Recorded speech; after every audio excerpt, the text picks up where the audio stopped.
રાજકોટના જામનગર રોડ પર સાંઢિયા પુલનું કામ હજી પણ અધૂરું રહેતા વાહન ચાલકોને ભારે મુશ્કેલીનો સામનો કરવો પડી રહ્યો છે। 22 મે 2024ના રોજ 62 કરોડના ખર્ચે શરૂ થયેલું કામ હવે ટેકનિકલ ફેરફારોના કારણે 75 કરોડ સુધી પહોંચ્યું છે। હાલ પુલનું માત્ર 80% કામ પૂર્ણ થયું છે અને વધુ 2 મહિના લાગી શકે તેમ છે।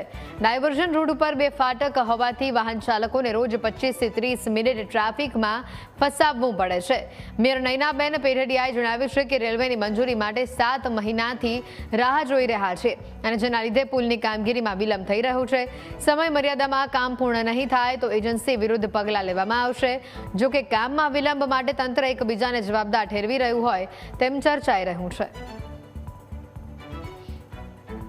પરેશાની થાય છે અમારે લોકોને। સવારમાં વહેલા 4 વાગે ગાડીનો પ્રોબ્લેમ થાય છે। શાકભાજી ભરવા માટે અમે વહેલા જાય ત્યારે બપોરની હરાજીમાં જાવું ત્યારે અમને બહુ સમસ્યા થાય છે। ક્યારેક જો અત્યારે દવાખાને જાઉં હું તો મારે કેવો લેટ થઈ જાઉં હું ગતિ એટલે વાત પૂછોમાં એકાબીજા ટ્રાફિક આમ આવતું હોય તો ભટકાઈ જાય, સમજી લ્યો અચાનક। બરોબર, હવે આ કેદી પુલનું કામ પૂરું થાય છે, બરોબર। હવે આ કેટલા વર્ષથી કામ ચાલુ છે, તો તમે માણસો જાજા રાખી ને કામ પતાવો, એટલે આવી રીતના પછી આ હેરાન થાય પબ્લિક। આ કેટલા વર્ષથી કામ ચાલુ છે, તો કાંઈક પબ્લિક ખામુય થોડુંક જણો જોવો આવી રીતના। તકલીફ એટલી પડે છે કે અમે ધંધા રોજગાર વગરના થઈ ગયા છીએ। અમારા ઓટા ઉપરથી વાહન બધા 4 વ્હીલ 3 વ્હીલ 2 વ્હીલ હાલે છે। અહસ્ય ટ્રાફિક છે કે જેની કોઈ સીમા નહીં। બાજુમાં મારું મકાન છે, અમે 24 કલાક હેરાન થાય છીએ। અમે રાતના ઊંઘ પણ કરી નથી શકતા અને અમારો ધંધો અત્યારે સાવ ચોપટ થઈ ગયો છે અને સતત માનસિક ત્રાસ વધી ગયો છે। यहाँ पे सबसे बड़ी प्रॉब्लम ये ट्रैफिक की है, बहुत ज़्यादा ट्रैफिक जाम लगता है। और यहाँ पे पहले क्या है कि टीआरबी और पुलिस वाले एक रहते थे, अभी फिलहाल के 1-1.5 महीने से वो भी नहीं आ रहे हैं, तो फाटक बंद करने में बहुत ज़्यादा प्रॉब्लम होती है।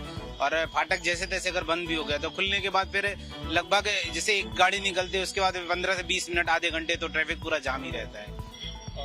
लोगों का गुस्सा कैसा रहता है? लोगों का गुस्सा बिल्कुल, पब्लिक जो है वो हम पे आवाज करती है। अब हमारी इसमें क्या गलती है? मेरा काम तो अपनी ड्यूटी करना है, फाटक बंद करना और गाड़ी का मूवमेंट देखना है, उसके हिसाब से हम बंद करते हैं। उस पे भी लोग जैसे अब गाड़ी निकलती है उसके 1 मिनट बाद टाइमर रहता है, उसके बाद ही फाटक खुलता है 1 मिनट में।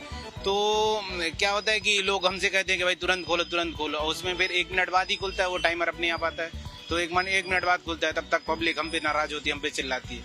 સાંઢિયા પુલમાં વચ્ચે રેલવે ફાટકના પ્રશ્ન હોય એટલે રેલવે પાસે આપણે મુંબઈમાં એની અરજી કરવી પડતી હોય છે અને એ રેલવેના પ્રશ્નને હિસાબે રાજકોટની અંદર સાંઢિયા પુલનું કામ થોડુંક મોડું થયું છે। 7 મહિનાનો સમય ત્યાંથી મંજૂરી લઈ અને આવવામાં થયો છે।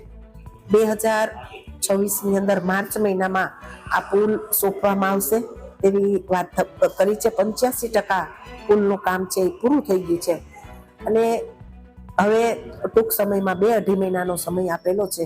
આ 2-2.5 મહિનાના સમયમાં માર્ચ મહિનામાં 2026માં આ પુલ છે એ પૂરો કરીને રાજકોટ મહાનગરપાલિકાને સોંપવામાં આવશે। તંત્રના પાપે સાંઢિયા પુલનું કામ અત્યારે ખોરંભાઈ ગયું છે। હું તમને દ્રશ્ય બતાવી રહ્યો છું। રાજકોટ જામનગર હાઈવે પરના આ દ્રશ્ય છે જ્યાં સાંઢિયા પુલનું કામ છેલ્લા 2 વર્ષથી ચાલી રહ્યું છે। 22 મે 2024ના રોજ 62 કરોડ રૂપિયામાં પુલનું કામ આપવામાં આવ્યું હતું અને 62 કરોડથી 13 કરોડ બજેટ વધારીને 75 કરોડનું બજેટ કરવામાં આવ્યું। ટેકનિકલ ફેરફારને કારણે પુલનું બજેટ વધારવામાં આવ્યું છે, પરંતુ હજુ સુધી માત્ર 80% જેટલું જ કામ પૂર્ણ થયું છે। જે સ્ક્રીન ઉપર દ્રશ્ય જોઈ રહ્યા છો તે રિયાલિટી છે। આગામી 3 મહિના સુધી તો આ પુલ બની શકે તેમ જ નથી, કારણ કે પુલનો મધ્યનો ભાગ છે તે તૈયાર થતાં જ 3 થી 4 મહિના જેટલો સમય લાગી શકે તેમ છે।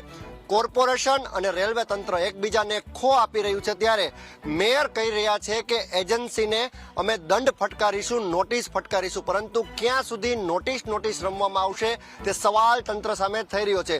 જો ખરેખર એજન્સી કામ ન કરતી હોય તો તેને બ્લેકલિસ્ટ કરીને મોટો દંડ ફટકારીને નવી એજન્સીને તાત્કાલિક કામ આપવું જોઈએ, કારણ કે લોકો અત્યારે હેરાન પરેશાન છે। ન્યૂઝ કેપિટલ સમક્ષ લોકોએ પોતાની હૈયાવરાળ ઠાલવીને લોકો કહી રહ્યા છે કે અડધો કલાક ટ્રાફિકમાં અમે સલવાયેલા રહીએ છીએ, અમને આ ત્રાસમાંથી મુક્તિ અપાવો। કેમેરા પર્સન કિશોર વાડોલિયા સાથે Rishi Dave, news capital channel, Rajkot.